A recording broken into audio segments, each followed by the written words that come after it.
छात्रगण नमो नमः। आइए आज हम उपसर्ग अर्थात प्रीफिक्स के बारे में ज्ञान प्राप्त करते हैं। उपसर्ग किसे कहते हैं? उपसर्ग धातु या क्रिया से पहले लग करके उस धातु या क्रिया का अर्थ में परिवर्तन कर देता है, उसे उपसर्ग कहते हैं। उपसर्ग एक अव्यय का ही रूप होता है। अव्यय आप जानते ही हैं, अव्यय वह होता है जो किसी भी काल, वचन, पुरुष में किसी भी तरह का परिवर्तन नहीं होता है, उसे अव्यय कहते हैं। उपसर्ग धातु या क्रिया के पहले लगता है। जैसे कोई धातु मैं लेता हूं, भू धातु। भू धातु से शब्द बनता है भवति। भवति का अर्थ होता है होता है। भवति का अर्थ क्या होता है? होता है। यदि इस भवति शब्द में हम प्र उपसर्ग जोड़ देते हैं, प्र उपसर्ग जोड़ देते हैं कि क्या हो जाएगा? प्रभवति। प्रभवति अर्थात निकलता है या बहता है या फैलता है, इसका अर्थ हो जाता है प्रभवति अर्थात निकलता है या बहता है। जैसे गंगाया हिमालया प्रभवति, गंगा हिमालय से निकलती है। इस तरह से ये जो क्रिया शब्द है, क्रिया शब्द में प्र उपसर्ग लग जाने पर इसका अर्थ हो जाता है प्रभवति।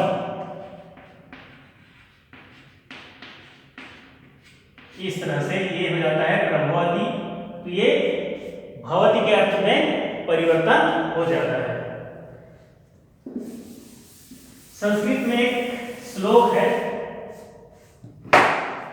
उपसर्गे धात्वतो बलाद्यंत्र नियते प्रहारा हार संहार विहार परिहारवत। अर्थात उपसर्ग में जिस क्रिया या धातु में उपसर्ग लग जाता है तो उस क्रिया या पद का अर्थ में बदलाव हो जाता है। जैसे यहाँ पर प्रहारा हार संहार विहार परिहारवत ये शब्द दिया है, तो यहाँ पर जैसे मैं एक शब्द लेता हूँ ह्री धातु।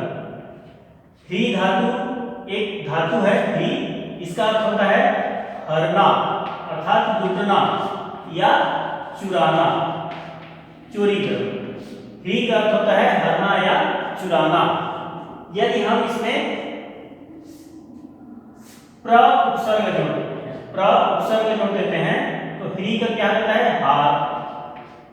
ह्री अर्थात हार, हार मतलब होता है हारना। एक ही धातु में हम अलग अलग उपसर्ग जोड़ेंगे तो उसका अर्थ अलग अलग हो जाता है। इसका अर्थ हो जाता है प्रहार। यदि हम इसमें सम उपसर्ग जोड़ देते हैं हार में तो ये क्या हो जाएगा? संहार।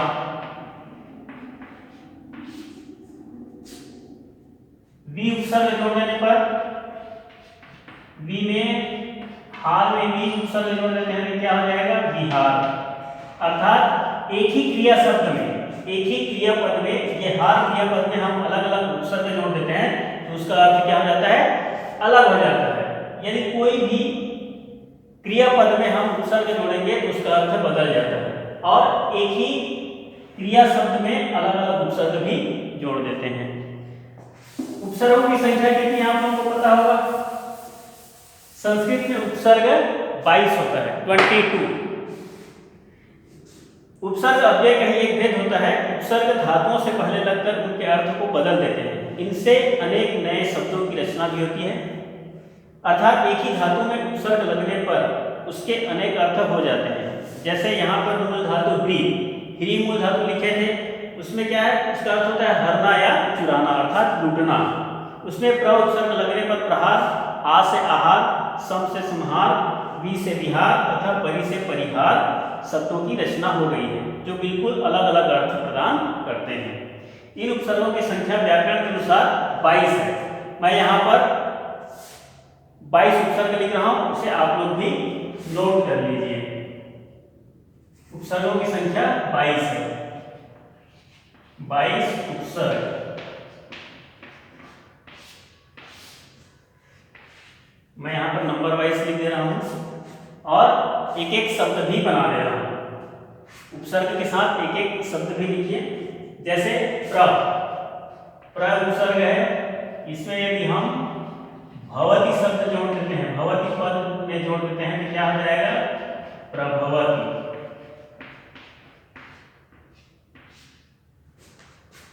बाद दूसरा है परा। परा, इसमें हम जय क्रियापद में जोड़ देते हैं, ये हो जाएगा पराजयते। जयते का अर्थ होता है जीतना और पराजयते का अर्थ होता है हारना। उसके बाद तीसरा है अब, इसमें हम करोति क्रियापद में जोड़ देते हैं अब, ये हो जाएगा अब करोति।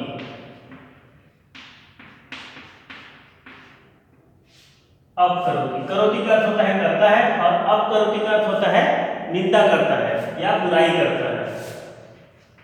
उसके बाद है संसर्ग। सम में दिशति, दिशति का अर्थ होता है दिखाई देता है। उपदिशति, सम दिशति का संदिशति, इसका हो जाएगा संदिशति। फिर नंबर अनु, अनु से अनुकरोति, मैं यहां पर सिर्फ शब्द लिख देता हूं, उपसर्ग यहां है अनुकरोति। करोति में अनुकरोति। 6 नंबर अवगच्छति, अ उपसर्ग है, इससे बना हुआ शब्द है अवगच्छति। इस तरह से अलग अलग अर्थ बनता है। निस, निस उपसर्ग, इससे बना है निश्चिनोति।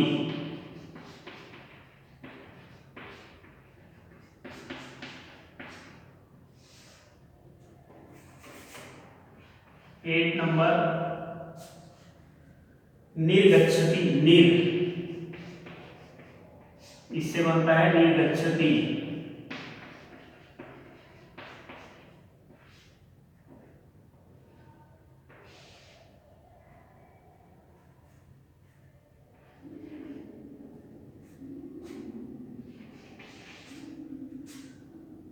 दुस, ये हो जाएगा दुश्चरति।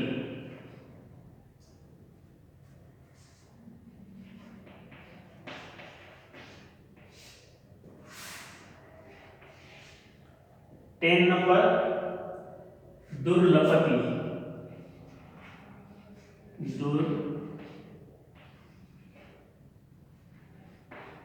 दुर्लभति।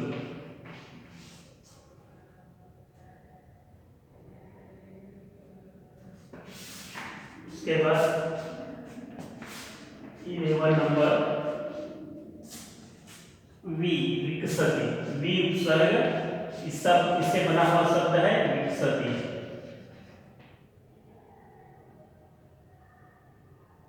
आप अपने हिसाब से और कोई भी दूसरा शब्द बना सकते हैं।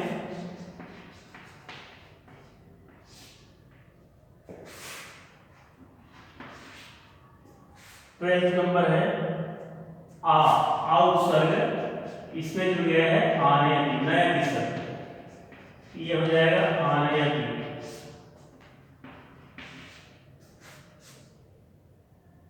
नी उपसर्ग, इससे बन जाता है निवसति।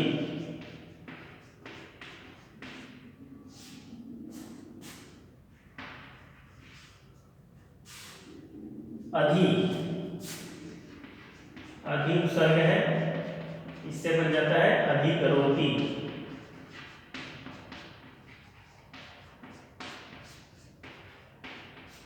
यहां पर देखिए करोति शब्द यहां भी है, यहां भी है, लेकिन अलग अलग उपसर्ग है, इसलिए उसका अलग अलग अर्थ होता है।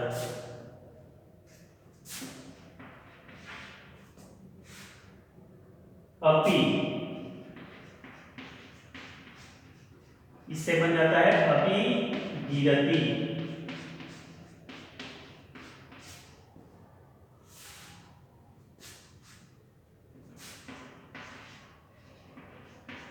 अति,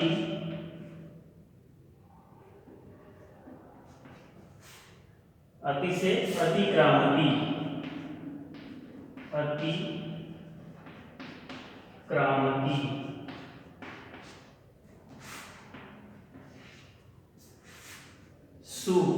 सुपसर्ग, इसे आप अपने हिसाब से और दूसरा शब्द भी बना सकते हैं, सुजयती।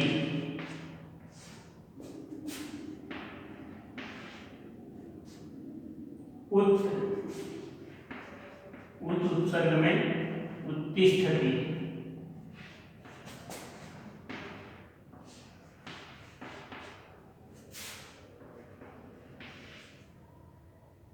अभी,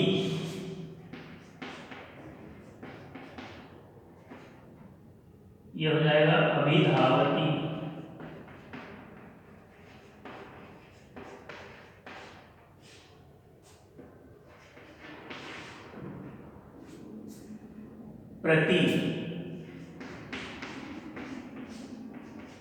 प्रतिकरोति।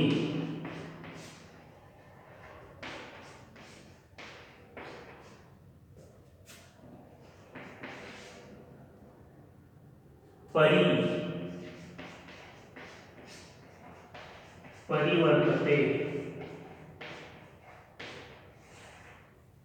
उसके बाद 22 नंबर है उप,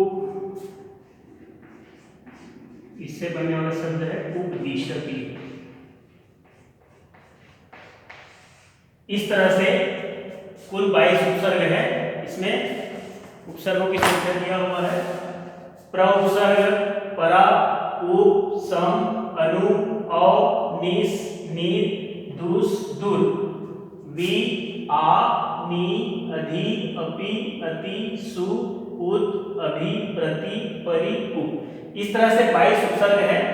उपसर्गों की कुल संख्या 22 है और हम कोई भी क्रिया में ये उपसर्ग जब जोड़ते हैं तो उस क्रिया शब्द का अर्थ में परिवर्तन हो जाता है। जैसे यहाँ पर प्र में भवति क्रिया शब्द जुड़ा हुआ है, प्र उपसर्ग में भवति क्रिया शब्द जुड़ा है, इसका अर्थ हो जाता है प्रभवति। भवति का अर्थ होता है होता है और प्रभवति का अर्थ होता है फैलता है या बहता है। परा जयते, परा उपसर्ग में जयते क्रिया शब्द है, अर्थात जयते क्रिया शब्द में परा उपसर्ग लग जाने पर यह जाता है परा जयते। जयते का अर्थ होता है जीतना और पराजयते का अर्थ होता है हारना। उप करोति, करोति का अर्थात करता है और यदि उप उपसर्ग लग गया है तो इसका क्या हो जाएगा अप करोति अर्थात अपमान करता है। सम दिशति, दिशति का अर्थ होता है दिखाई देता है, सम दिशति का अर्थ होता है संपूर्ण रूप से। अनुकरोति, अनुकरोति अर्थात अनुसरण करता है। अवगच्छति अर्थात अवगच्छति, अव में गच्छति, गच्छति का अर्थ होता है जाता है और अवगच्छति का अर्थ होता है निकलता है। निस, निस उपसर्ग लेने पर चिनोति, चिनोति का अर्थ होता है चुनता है और निश्चिनोति का अर्थ होता है अनुचित करता है। इसी तरह से निर्गच्छति, निर्गच्छति यानी कि निकलता है। दुश्चरति यानी कि दुर्व्यवहार करता है। दुर्लभति यानी कि दूर से पकड़ता है, दुर्लभति। विकसति अर्थात फैलता है। आनयति अर्थात लाता है, नयति मतलब ले जाता है, आनयति अर्थात लाता है। उसी तरह से अधिकरोति, अपि अपगिरति, अति अतिक्रामति, सुजयति, उत्तिष्ठति, अभिधावति, प्रतिकरोति, परिवर्तते, उपदिशति। इस तरह से 22 उपसर्ग है और 22 उपसर्ग से ही ये जो उपसर्ग शब्द है ये अव्यय का ही रूप है और इसका कोई विशेष अर्थ नहीं होता है।